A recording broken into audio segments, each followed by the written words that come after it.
They were north of there, was it Woods Road? Yeah, they were at the intersection of Woods and that. So I bet it's the first tree. Yeah, same. That happened to you.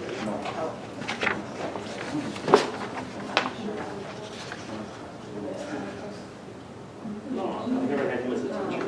Nice guy.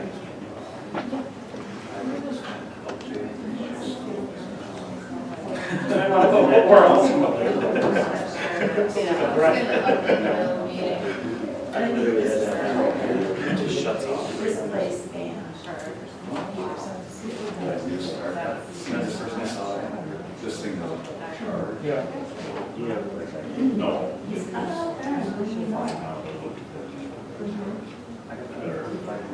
Oh wait, sounds good. It's 5:45. We'll call the meeting to order and start with roll call.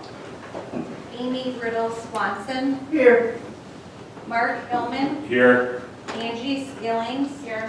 Carl Palmer. Here. Abe Smith. Here. Dominique Stewart. Rachel Henderson. Here. Dale Dahlke. Here. Amber Kirsting. Here. I think Dominique did say she's just She's running. walking. She's upstairs.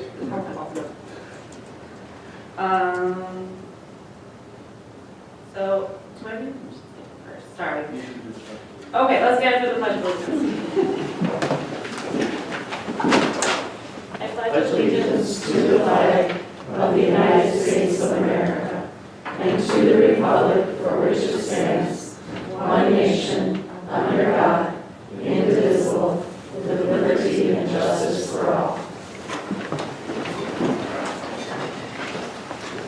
The school district of the Menomonie area, by embracing the unique needs and using the strengths of our diverse community, is dedicated to preparing all students to become lifelong learners, caring individuals, and responsible citizens. Any revisions to the agenda order tonight? Seeing none, move on to recommendations and commendations. Are there? Dale, do you know? The first one we have is for special homestead. Special recognition tonight. Oh. Tricia, this is for her valuable role in the past 6 school years as Oaklawn PBIS coach. Among many other duties, Tricia leads regular reviews of student data. She facilitates small group discussions about addressing behavior trends, and she's been a reliable teacher, leader actively involved in the annual development of Oaklawn master schedule, alternative day schedules, duty schedules, and numerous building level initiatives. Tricia's great work at Oaklawn that goes above and beyond expectations is recognized and much appreciated for your positive influence.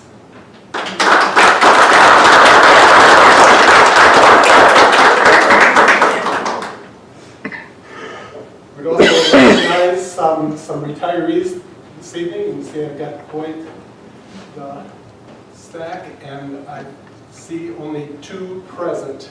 So would Michelle and Lori come forward?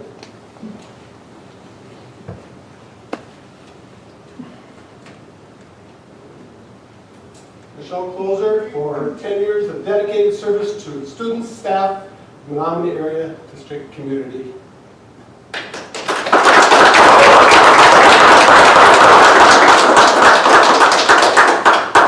And Lori, 27 years of dedicated service to students, staff, and the Menomonie area schools.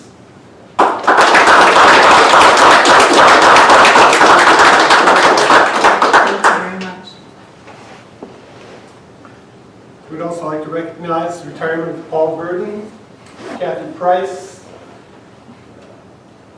Paul, I should mention, Paul's been with us for 33 years. Kathy for 26 years. Sherry Miller for 18 years of dedicated service. Bonita Pash, 27 years. Lisa Jasper Meyer for 32 years of dedicated service. Deanna Schmidt, 26 years, Menomonie. Jeff Parsons for 21 years. Nancy Horner, 30 years, dedicated service. Michelle Dupree for 17 years, dedicated service. Leslie LeBaron for 24 years. And I think that is it. That's a lot of years of service.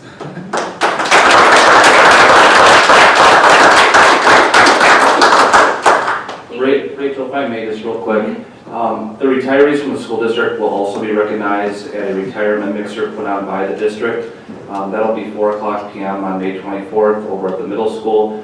Jenny has got everything organized, and I think more people will be able to attend that. So board members, if you'd like to attend, you're welcome to. It's more of a staff and family deal, but board members have come in the past, so you're certainly invited. Again, that's 4:00 on May 24th.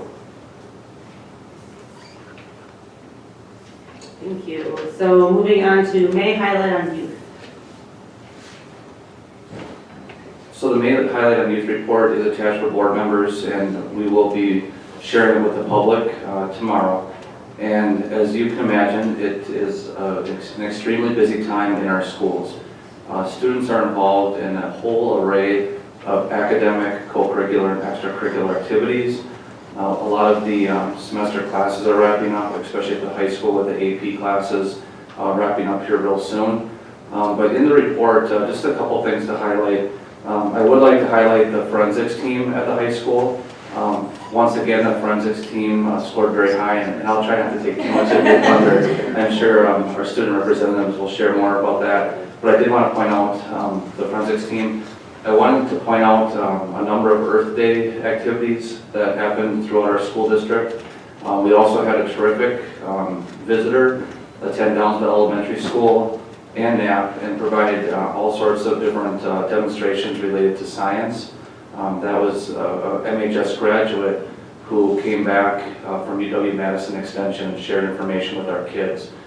There's a whole number post of things that people can see when we share this report tomorrow. But just a lot of wonderful things happening in our schools. So thank you to our staff members, thank you to our students and all the families who support these activities. It's been a terrific month. Thank you. I have a quick question, and apologies to people who can't see this yet, but is that a real snake in the middle school picture? It was Mr. Besher might have stepped up. Yeah, it's a real snake. That's fun. That was crazy.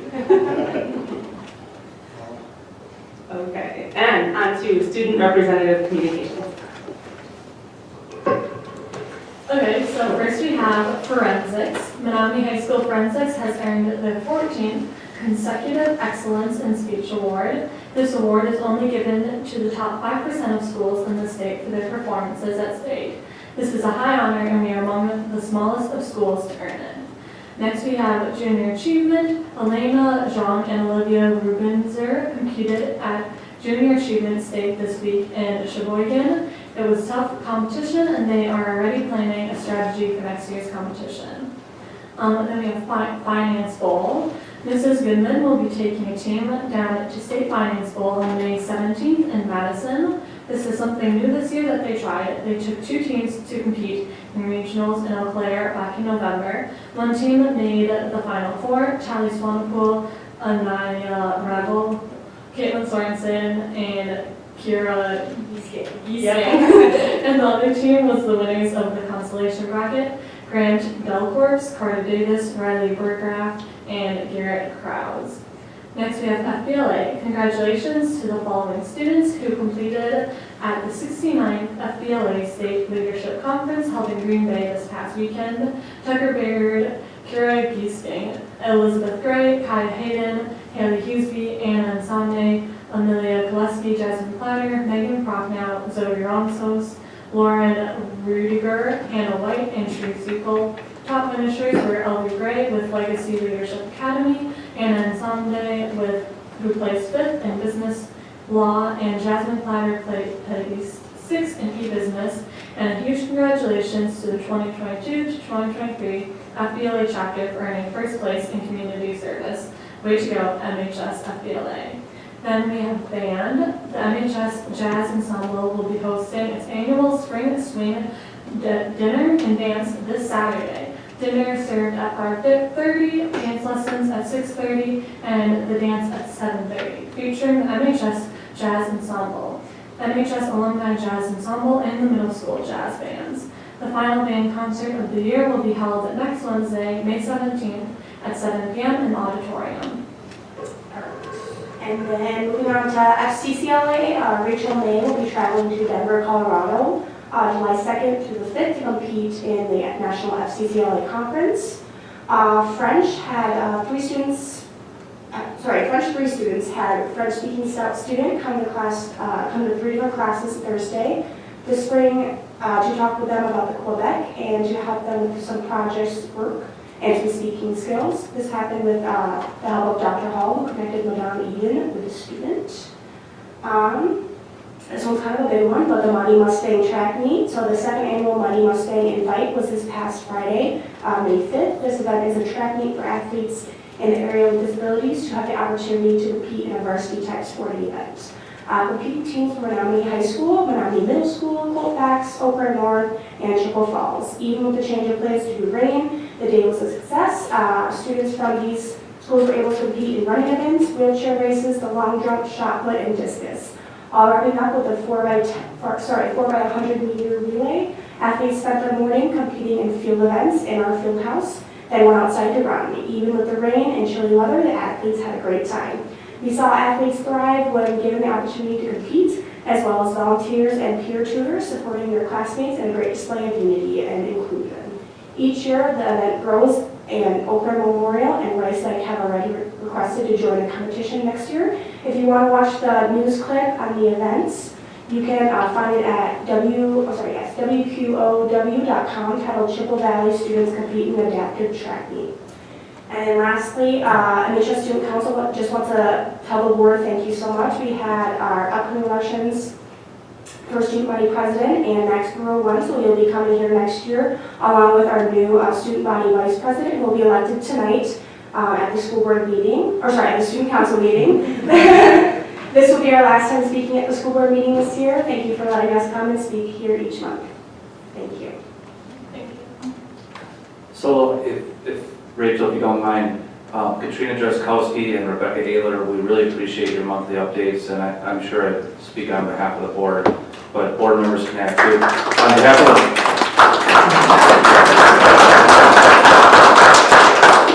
On behalf of the school district, we do have a couple little gift bags for you, but we really appreciate you keeping us updated.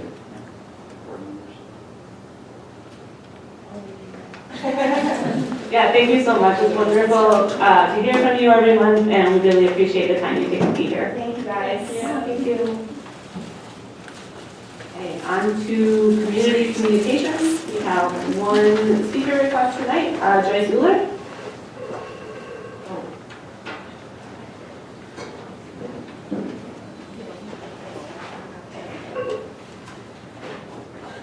Hi again.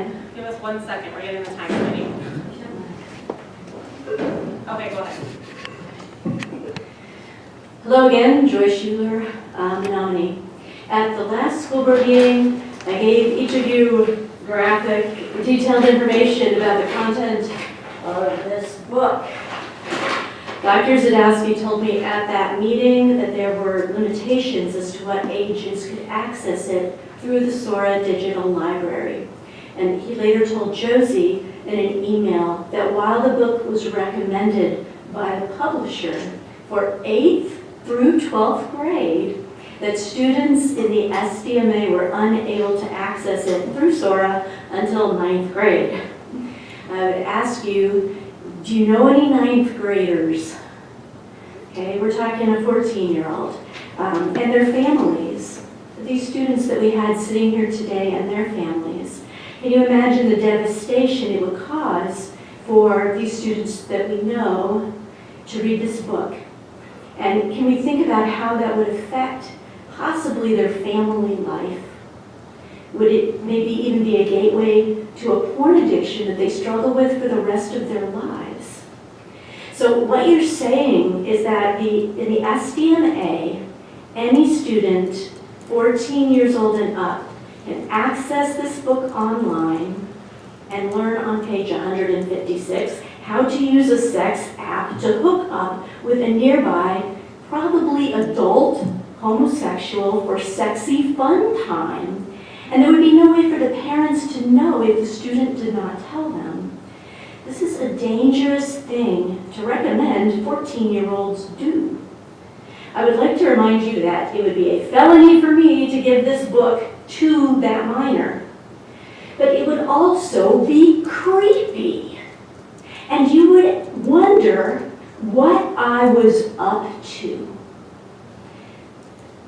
Community discussion on this topic begins in Menomonie on June 1st.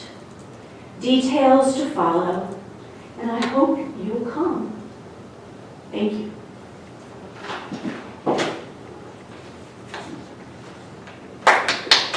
Thank you. On to revenue and expenditure reports.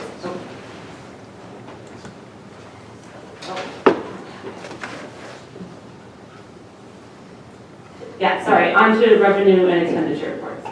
Okay, we'll take a look at the revenue report first. You'd like to open that up. A couple comments for the month of April. We received in the Common School Fund library aid, and then we also received in some grant payments as well. So for our general fund 10, year-to-date, so far we've received in $24,549,232.44.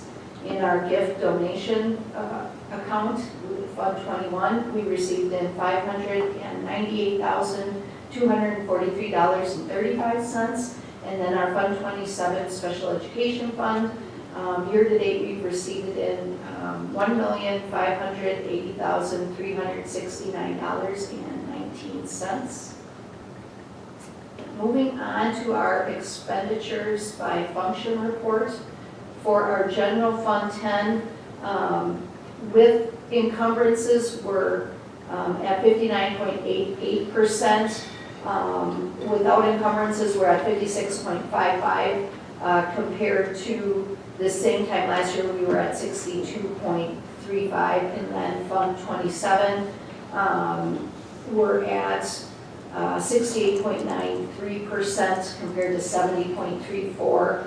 And for Fund 50, we're at 65.43% compared to 69.60%. Nothing really unusual for the month, just one-time purchases and billing from year to year. There can be a variance there, so that's about the only differences. And if we break it down by expenses by object, we're at 61.26% compared to 66.34%. We have some, again, some billing for health insurance to get caught up in and get those entries entered. But other than that, there really isn't anything unusual for the month. Any questions?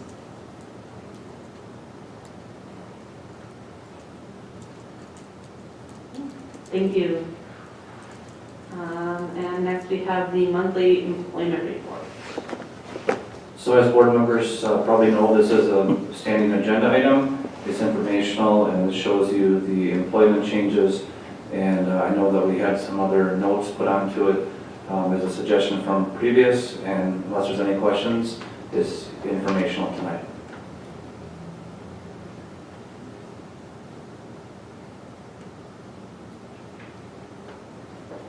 Okay, so moving on to the consent agenda. We can have a motion to approve the consent agenda. I so move.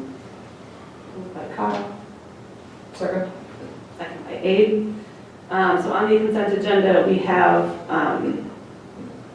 minutes from the regular board meeting of April 10th, the special board meeting of April 24th, financial reports, general fund checks in the amount of $2,221,664.97, and cash receipts in the amount of $128,197.94 for April 2023.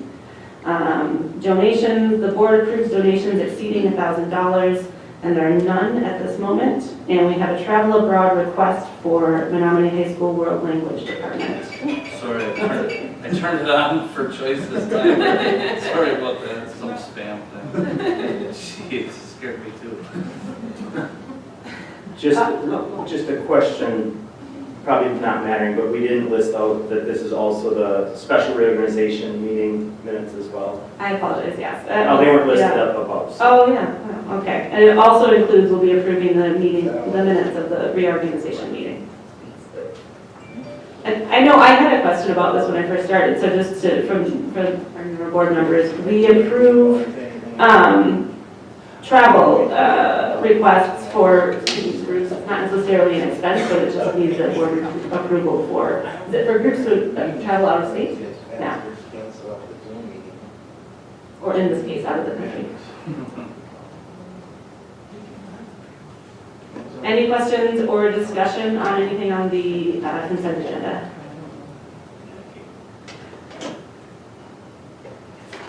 Let's vote.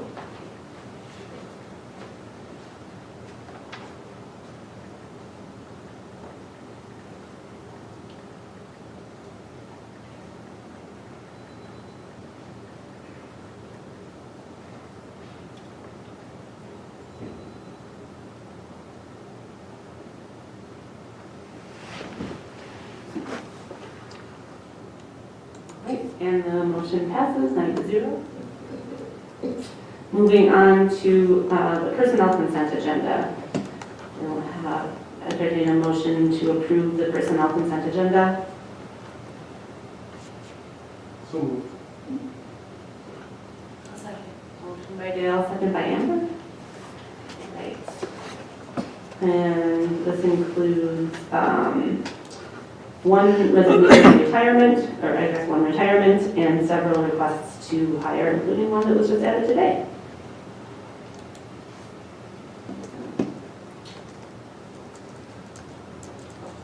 How are we looking for filling positions for the fall?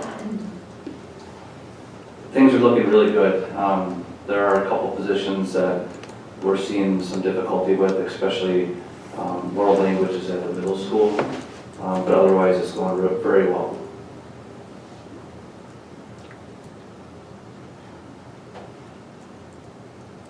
Any other questions or discussion?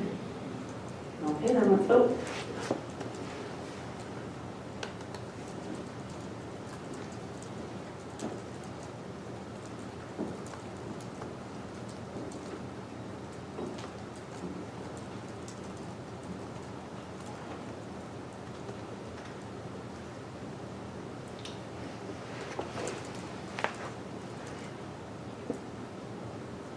And it passes 9-0. Thank you. And we're moving on to the action agenda. We have approval of 4K programming agreements. So moved, Gabe? Motion by Abe and second by Amy. Go ahead. Any discussion, or Joe, do you want to say? I'll just mention, I know the board has already reviewed the programming agreements at a previous meeting. What's changed tonight is that after continued review and collaboration between Brian and the 4K directors, the school district is recommending that the board approve a rate increase of $100 per registered and attending 4K student for next school year. Other than that, it's everything that you've seen before. Any questions at all? The local comparison chart, the short version of why there's so much spread between a couple of different districts out there? Sure. So one of the districts, the first one on the list, actually has a tiered system where first year a community partner is one rate, and then their second year it steps up, and then third and subsequent years it comes at a level.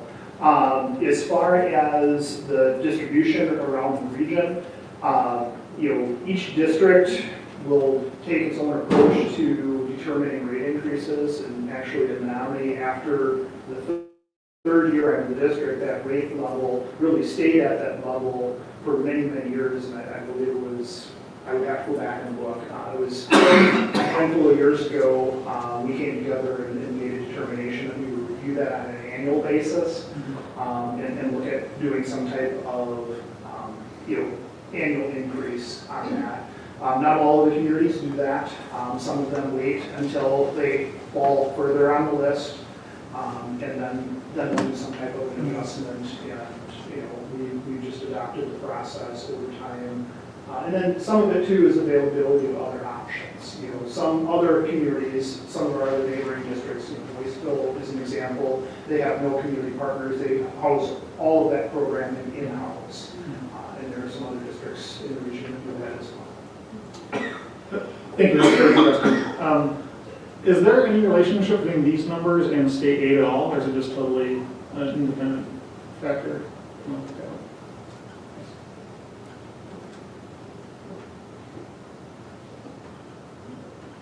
Any more discussion? All right, let's vote.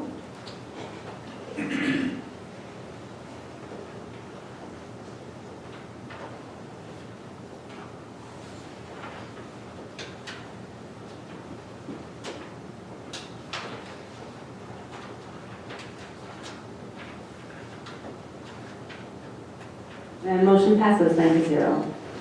Moving on to approval of meal prices for 2023-2024. We have a motion. So moved. Second.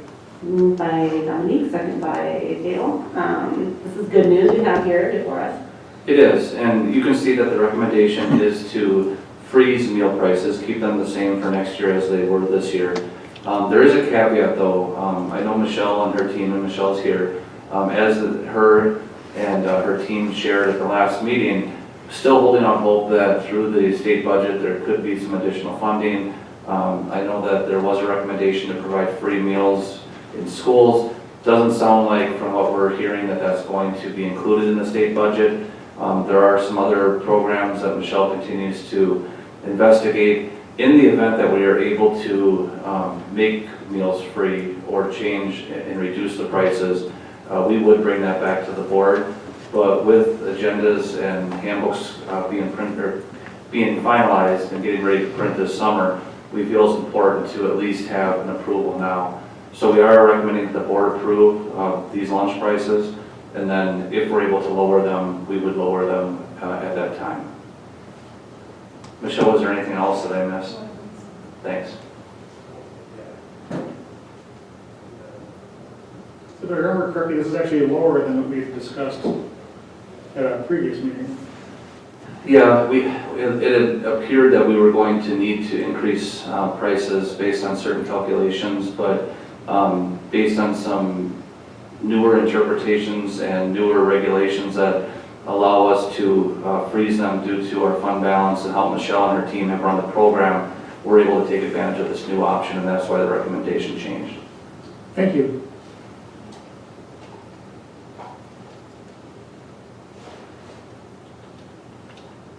All right, if there is no more discussion, let's vote.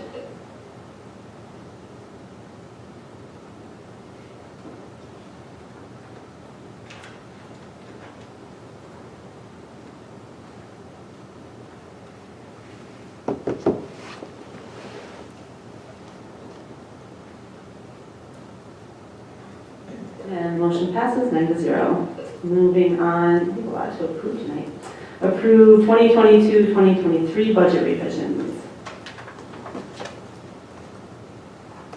So these are the same ones we saw 2 weeks ago? Or no, we saw in April. No, yeah, 2 weeks ago. I'll make the motion. I second. Sorry. Moved by Amy, second by Carl.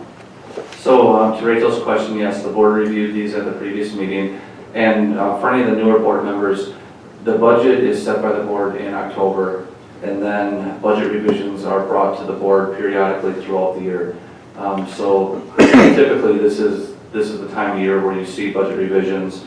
There'll be one more set, Leah, we anticipate in the summer. Is there anything else that you would like to point out, Leah? No, it's the same revisions that were discussed last meeting. Any questions or discussion? All right, let's vote.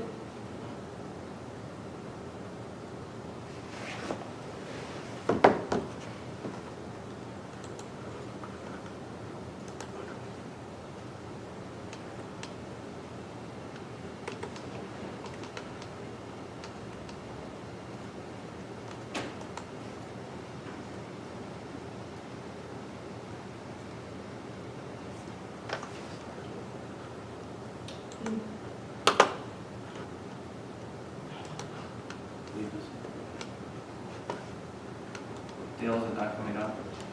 Would you like to just? Yes.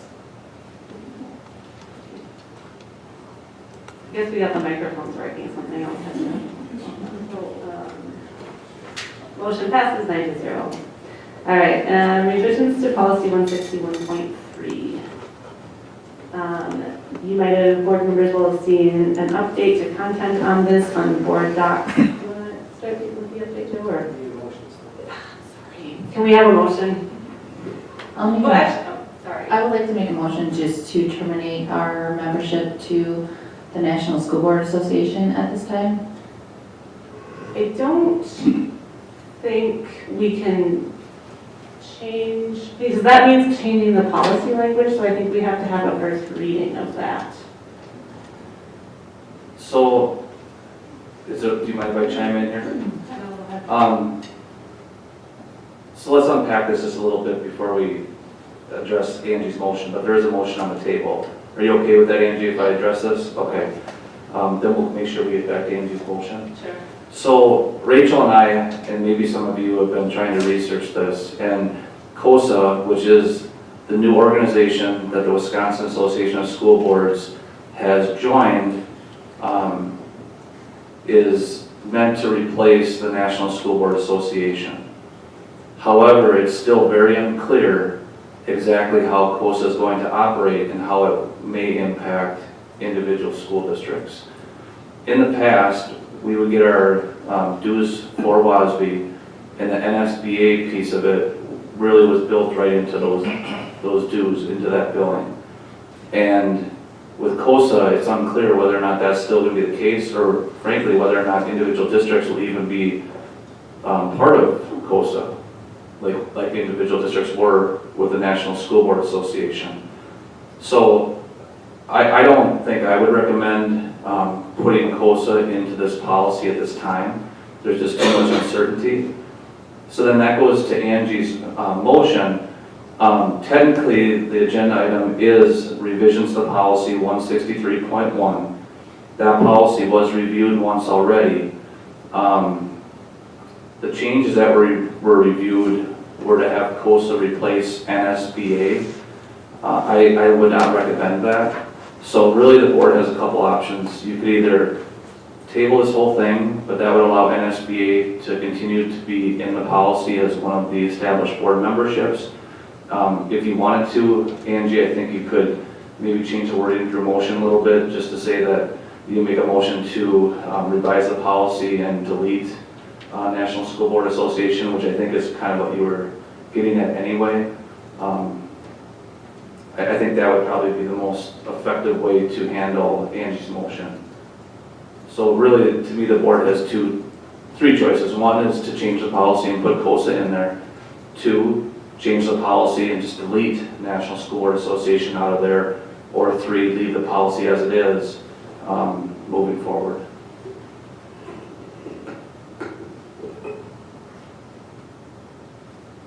So, do you want to change your motion, Angie, or does your motion stay as is? Well, that's essentially what I said, to terminate our membership, which is removing it from the policy, yes. Okay. I guess I do still have a procedural question on that, because I think we were brought the policy change as written, which we don't have in front of us right now. So essentially, somebody would have made a motion Can to you put do this. Can you do the microphone, please? Essentially, someone would have made a motion, and then I probably would have made a motion to amend it to do just exactly what I said. Sure, I understand. I just want to make sure that procedurally that follows the policies that we have in place for making a policy change. And it sounds like. Let me pull up our policy. It's 151, and this is policy development and evaluation. Let's see here. No, 151 is the policy about creating policy. Let's see here. The proposed policies or changes shall be considered for a first reading at a board meeting with final action scheduled for the next regular or special board meeting. So it doesn't say that the changes have to be the same for the first reading and the second reading. okay. And then the next paragraph also provides the board with additional procedure where it says unique circumstances might occur, which would require the expedited adoption, and as long as it's approved by 2/3 majority, there would be no need for any kind of first reading. So I think the board has seen this at least twice prior, and I think everyone's aware of what the options are. So the policy is set to guide the board, but ultimately it's the discretion of the board. So if a board member wants to make a motion and defeat it, you could bring it back or make a motion saying it's out of order, the board could decide. But I wouldn't let the procedure piece prohibit the board from doing what the board wants to do tonight, no matter which way it is. Thank you. So there's been a motion, and is there a second?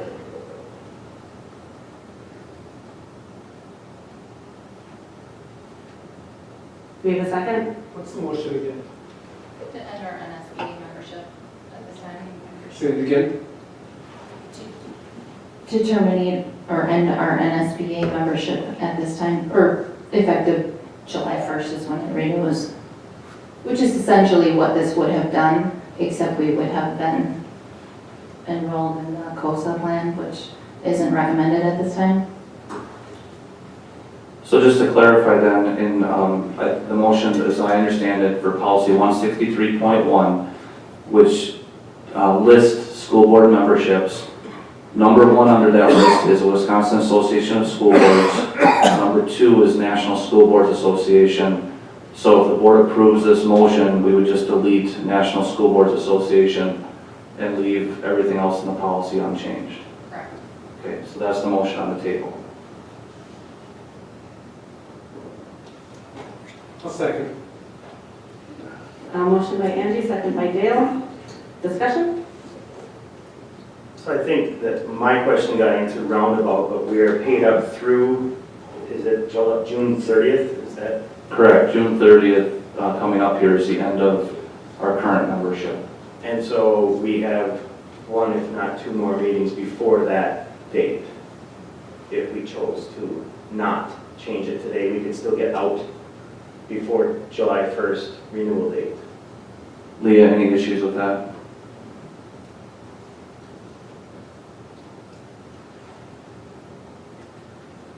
I feel like I think we should be a member of some national organization, and not strictly Wisconsin.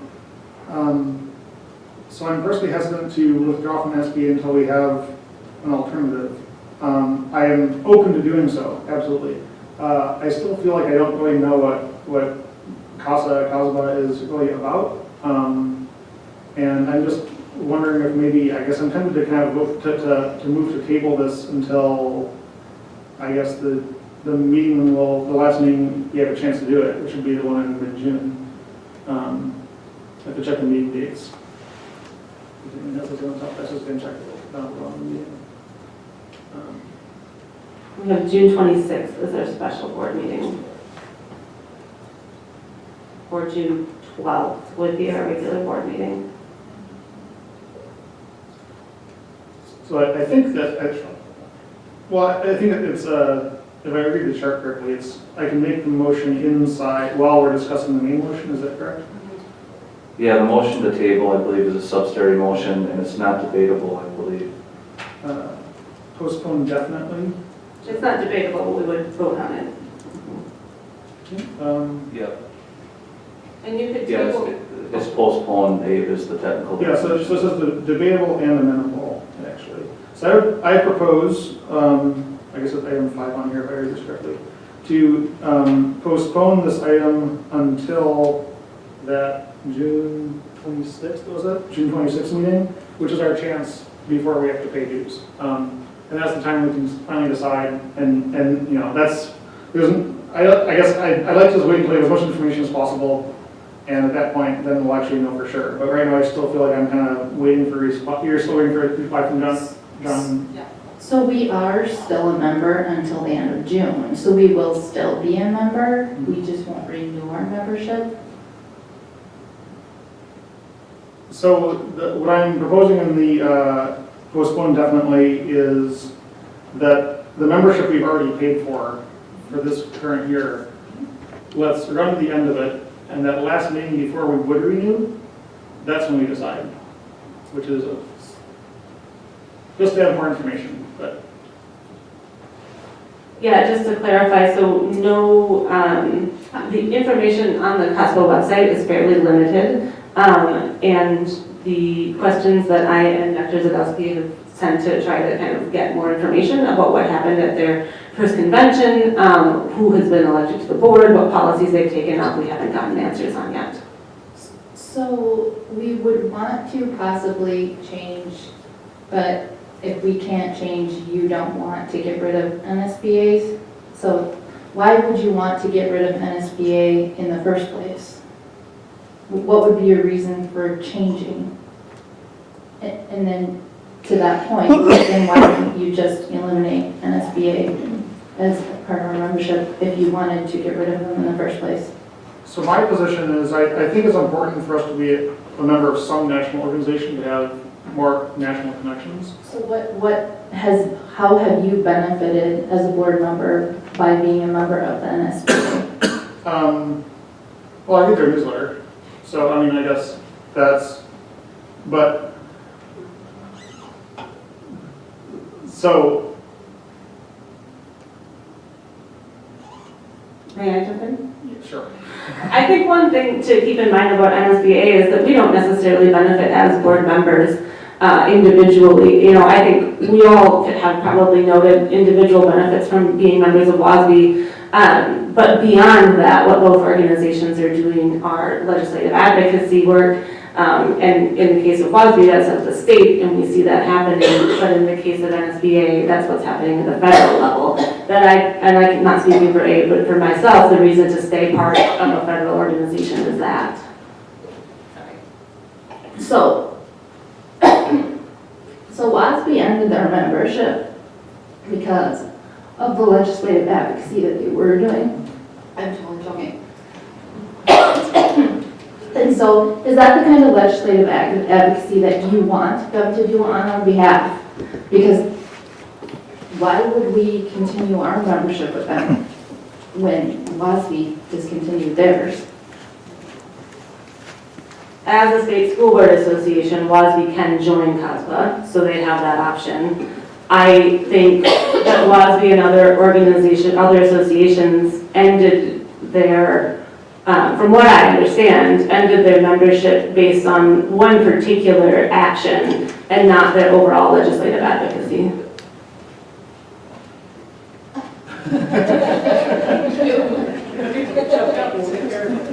I will say some organizations require a 30-day notice to end membership, and I'm unsure if the NSBA has any type of requirement like that.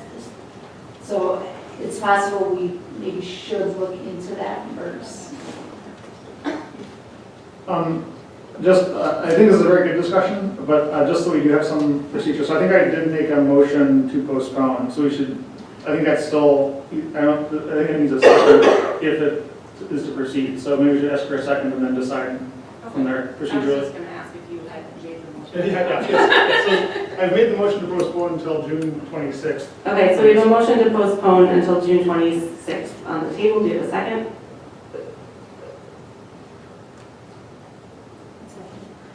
Okay, motion by Abe, second by Amber. Do we do a roll call vote on this? Yeah. Okay.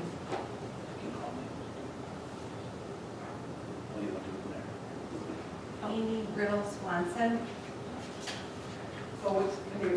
So the motion is to postpone the motion is to postpone the motion on changing our policy 163.1 on school board memberships, and specifically on discontinuing our membership with NSBA and postponing that decision until June 26th.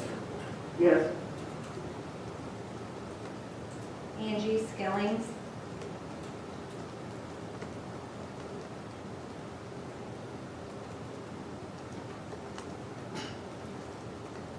So, I'm going to say no.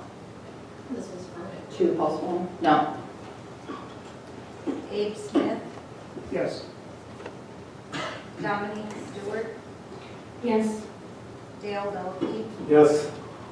Rachel Henderson, Yes. Mark Hillman, Yes. Amber Kirsting, Yes. Carl Palmer. Yes.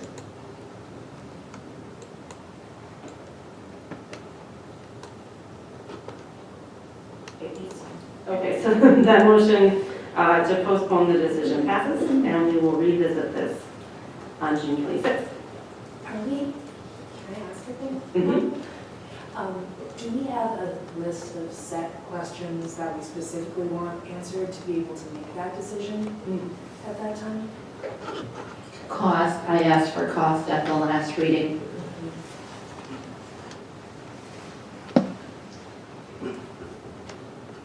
If there's anything else, please just email me any other questions that you'd like to know. Like Rachel said, she's tried reaching out through WASB. On the website that's finally back up as of last week for COSPA, I emailed, there's a person listed as a transition coordinator, and I emailed that person and have not heard anything back, and there was no other contact information. So if there are questions, please send them my way and we'll try to get those answered. One thing I'd like to answer is, given that, so WASB is, I think, a member, but it's not listed on the COSBA website yet. But if WASB is a member, what that means about, are we a member by proxy, if that means anything, or are some of our WASB fees going toward COSBA already? So kind of knowing how that fee structure works. Would it be okay just to email me the questions? Sure, yeah, sure. Thank you.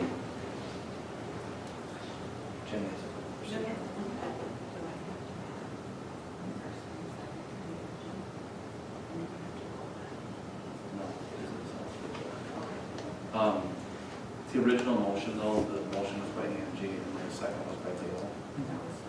That was the original motion. And then Gabe made a motion to table, essentially, well, to postpone it, and that was seconded by Amber. Yep. Yep, it was a subsidiary motion. Yeah, just write it down. That was it. Thank you. Okay, now we are on to our discussion agenda, and our first item here is the SBMA environmental site update. So to give us the update will be Brian Seguin. I also see our FIAD teacher, environmental site teacher, Seth Stanchik. And before Brian and Seth take off, I just want to also tell Seth that I appreciate his work. I was out, I've been visiting the schools, different schools throughout the last few weeks, and today I went to Knapp Elementary School and got to see Mr. Stanchik with a real neat activity. It was called wristband tag. And what grade were those students? Third grade. Okay, so third grade students were out there and they had different colored wristbands, and each team had to wear a colored wristband, and then they were playing a tag game with the wristbands. It was pretty cool. So anyway, but that's the other part of Mr. Stanchik's job. Today we're here talking about the environmental site. So Brian, go ahead. All right, well, thank you very much. So yes, Mr. Stanchik is here to help answer questions, and we'll get to that part. As far as an update for the environmental site, knowing that not everybody has had an opportunity to be out to the environmental site, just a little bit of background. The environmental site, I like to refer to it as a jewel in our district. If you like to be outdoors and walk around and hike, it's an absolutely beautiful place. I really enjoy it when my day allows me to get out there for school-related activities out at the site. But it is nestled in the Knapp Hills. It's about 443 acres. It's a little bit larger than that because we procured a small parcel of land at the entrance gate a few years ago. I guess it was last year, not a few years ago. Last year, so just a little bit over that 443 acres of school forest. And it is primarily for educational purposes, but it is a recreation site as well, so our community utilizes it. A few things that I want to touch base before I turn things over to Mr. Stanchik to talk through. Really the biggest update that I've been involved with on my end, not necessarily education program related, but as far as site management, we just wrapped up a timber sale. And that timber sale took place over the winter. And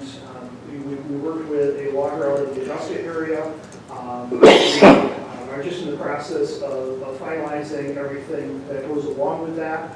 So at a future update, we can provide a little bit more information about some of the outcomes there.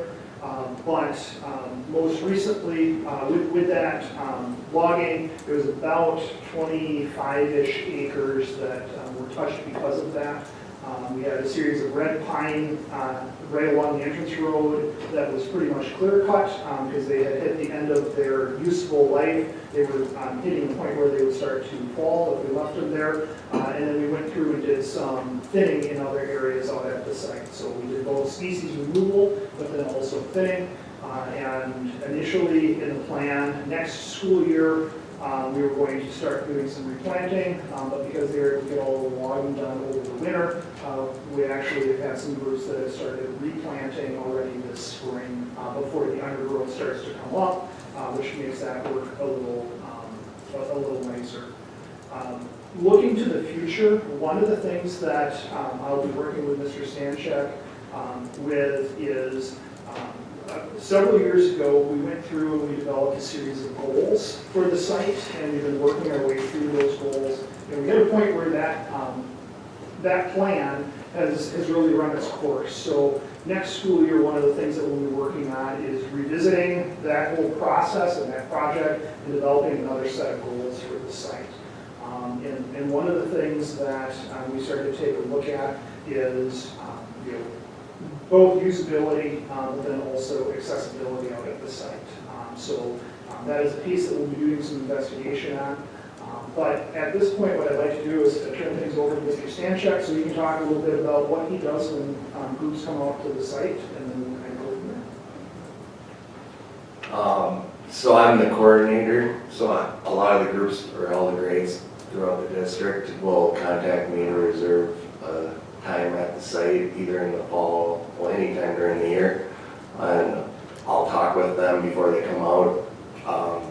If they have any questions for me, concerns, questions on different ideas that they want to go up this site. And then I'm out there on Fridays, that's my day out there to help. So a lot of groups that aren't sure what to do, they'll come out when I'm out there to help. And I usually help run a station for them, so one of the stations they choose, and I kind of do whatever they want me to do, so just help them out any way I can. All right. And then a handful of things. One of the things that Mr. Stanchek talked about is his schedule. So about 33% of his time is associated with site management and assisting groups out at the site.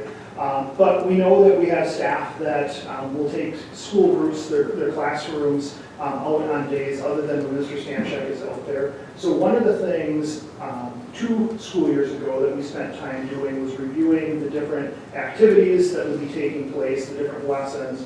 And we had a team of elementary staff that came together, worked with some middle school and high school staff as well, and updated a set of consistent lessons that are available so that staff can work with students either on days when Mr. Stanchek is available to be out at the site, or on days when they will take their students out there and lead the activities themselves. And it's really helping with consistency programming for environmental education while students are out at the site. And our staff had the opportunity to go through a field day experience with that ahead of last school year, where they had those lessons modeled to them by the staff that worked to develop those. So as we take a look, we continue to identify needs out there. We have had some initial conversations with grounds related to upcoming summer maintenance projects. And right now, the project that we're working our way through right now, we started last summer, then a little bit during the school year, and the team will do some work on that this summer, is identifying some of our stream crossings and bridges that need some repair and update, and we're working our way through that. Funding for that is something that comes out of our timber sale. So I mentioned the timber sale. We have a fund that we utilize for site upkeep and things like that. So, at this point, we'll open up for questions.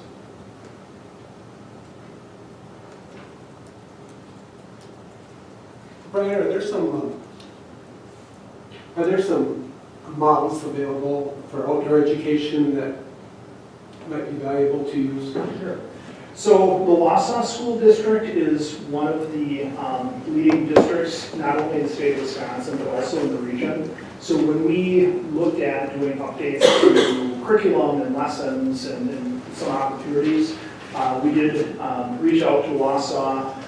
Actually, one of the retiring principals actually was in the Wausau district when they developed the model that they're currently using. Mrs. Humphrey was in Wausau there, so you still see her name on some of the stuff that comes from there. So we've had a conversation with them. They staff their site very differently. They have pretty much a full-time staff out at that site, also a very different size district as well. When you take a look at districts, there are a lot of them will have what I'll say is a small school forest connected to one of their main building properties as opposed to a separate location. So there aren't a lot of models like what we have seen, but Wausau is probably I won't say the closest example of what we're currently doing, but they've been a good resource for us.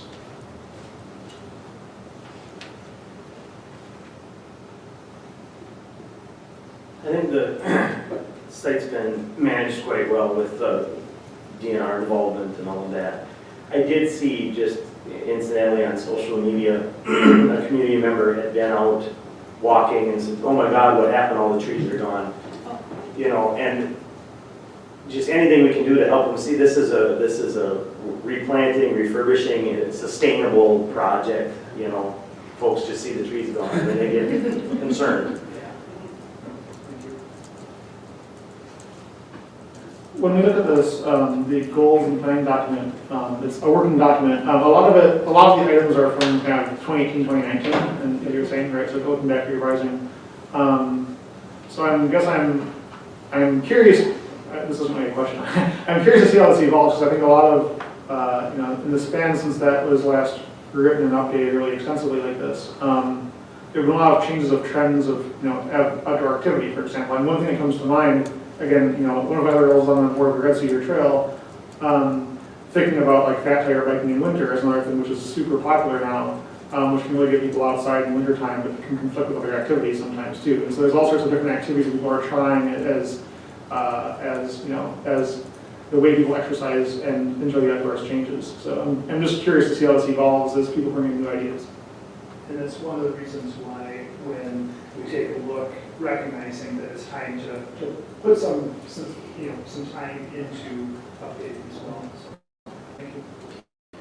To that point, the last time the major revisions were made a few years ago, that was part of the district work plan for that year. Because as you know, there's a million things to prioritize.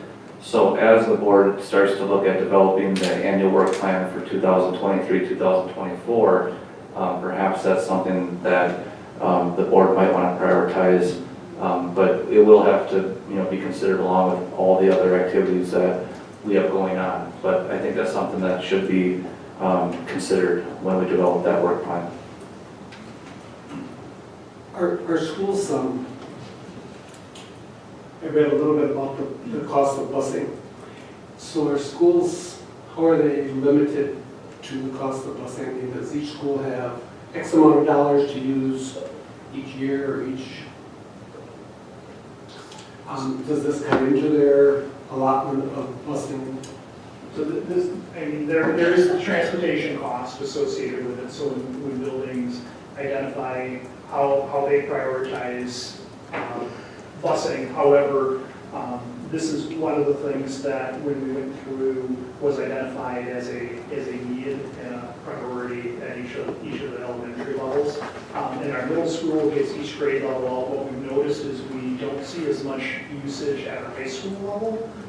And when we've dug into that, some of that has to do with the structure of the scheduled day, and then also access to things like both Jarrett Creek and Galloway Creek right there at the high school, because they can get out during class period and back in, as opposed to having students miss 6 of their 7 class periods for a day on site. That being said, sites or classes at the high school, depending on the year, do come out, and we've had different ones. But, you know, the cost of busing has increased, so, you know, I mean, it is a piece that we do take a look at. How does that fit into the field trip budget that buildings have?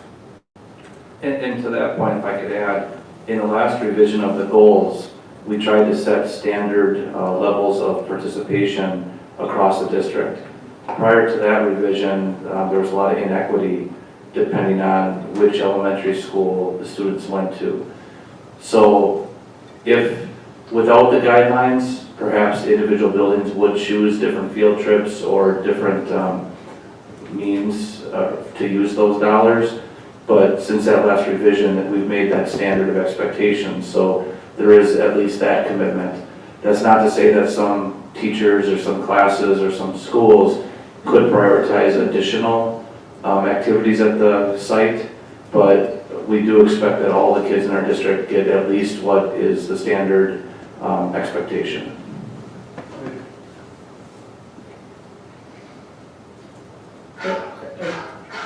I should probably know this already, but could you remind me if there's any of the summer programs that are going to be using the site during the summer school sessions? So enrollment is ongoing right now. We piloted a few years ago a summer art program.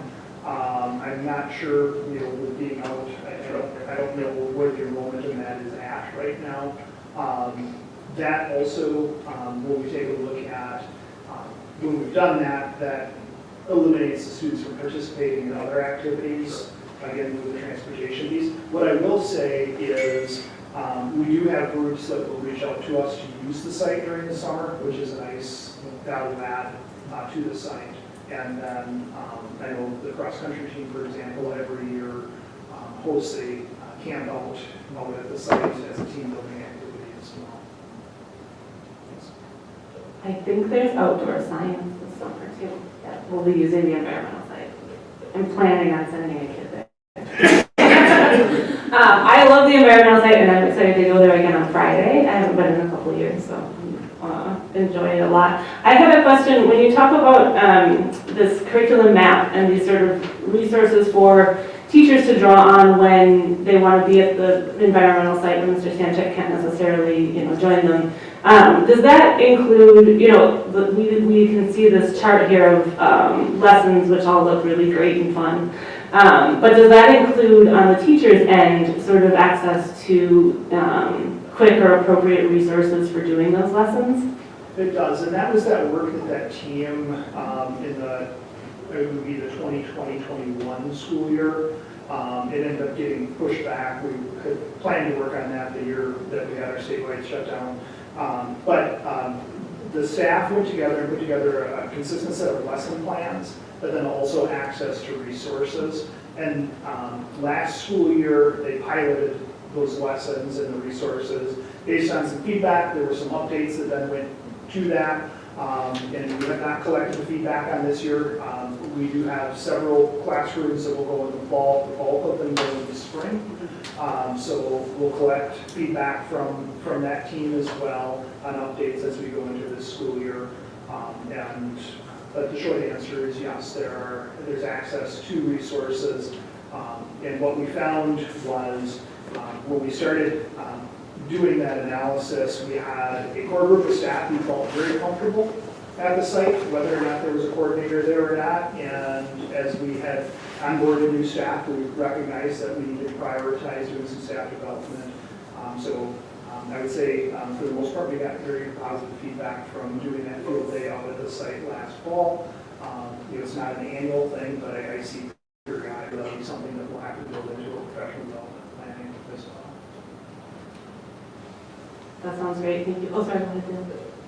I really think it's a valuable resource for the district. I just love that site as well.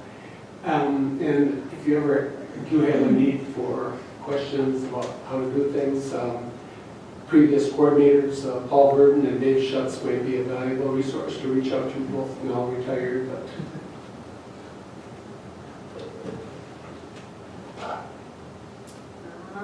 No further questions, we'll move on. And just a quick reminder for folks, if you could silence your phones or devices while we're in the meeting. Next up, we have discussion of district health insurance for 2023-24. So Leah has been spearheading communications with the district consultant. And Leah, why don't you go ahead and take it away, and I'll jump in as needed. Sure. So we put together a timeline for the board just to follow along with our renewal for this year. As you know, health insurance costs have gone up.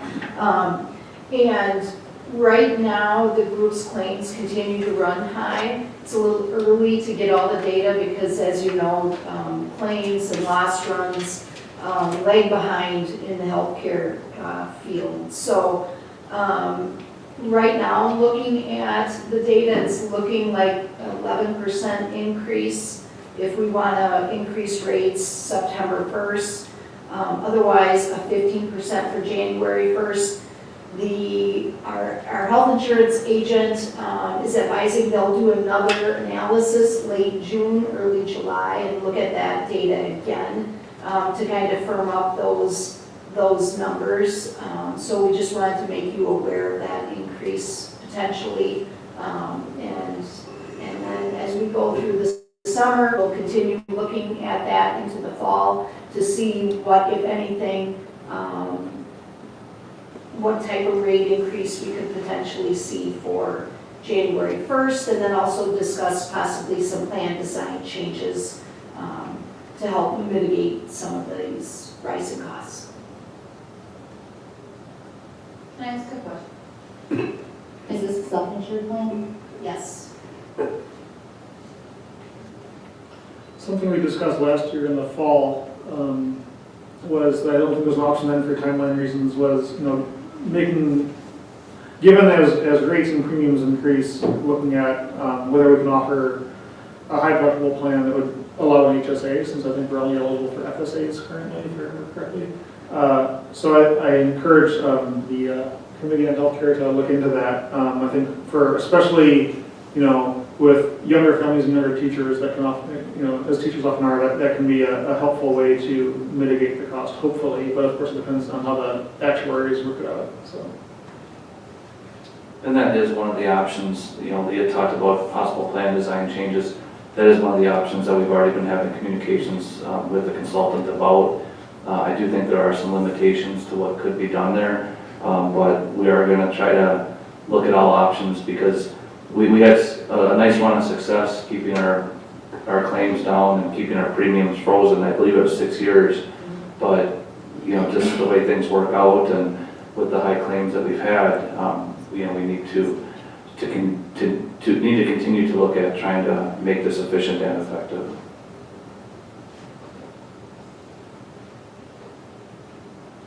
Anybody else? Yeah, I guess something I'd be curious to see when you run those numbers and they come back to us is comparing the rate increases we've had each year or haven't had to kind of industry standard, right? So if we're looking at 11 or 15% increase this year, but for many years didn't have one, what would it look like, if we'd been on a generic United or whatever, right? What would have their rates look like for comparable size organizations? I know it's going to be hard to analyze, but knowing if we remain competitive versus the very difficult healthcare market, I think is going to be very important to think about as we think about employment and retention.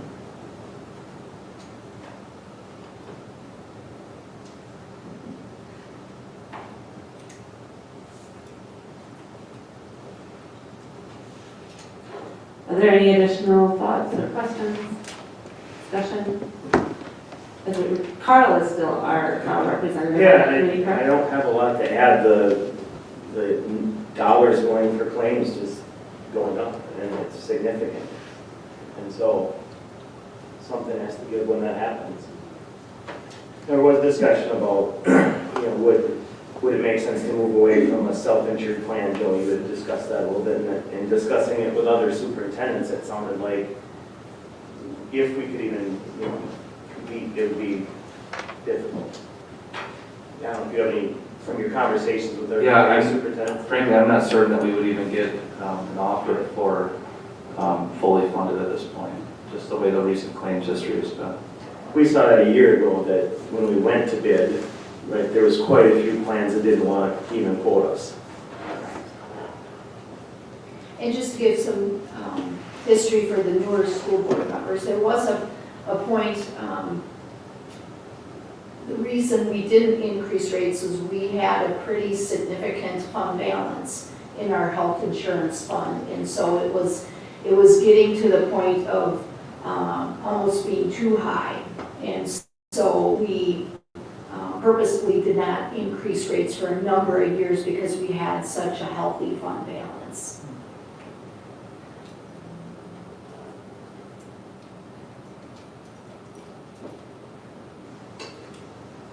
Anything else on the health insurance timeline? I guess we didn't talk much about it, but attached here is the calendar for the process and decision making. On to items related to the next meeting dates for committees and reports. Transportation Committee meets here on the 10th, is that Wednesday morning at 10 a.m. Special school board meeting on May 22nd. Retirement mixer that Joe mentioned earlier, 4 o'clock at the middle school on May 24th. We have high school graduation May 28th at 2 p.m. at the high school. And on May 29th is Memorial Day, there will be no school. June 2nd is the last day of school for students. Regular board meeting June 12th and special board meeting on June 26th. Mark, you're gonna go up for the transportation? Yes. Okay. And I make a motion to adjourn. Oh, great. I was going to ask. Thank you. Second. Second by Mark, we stand adjourned.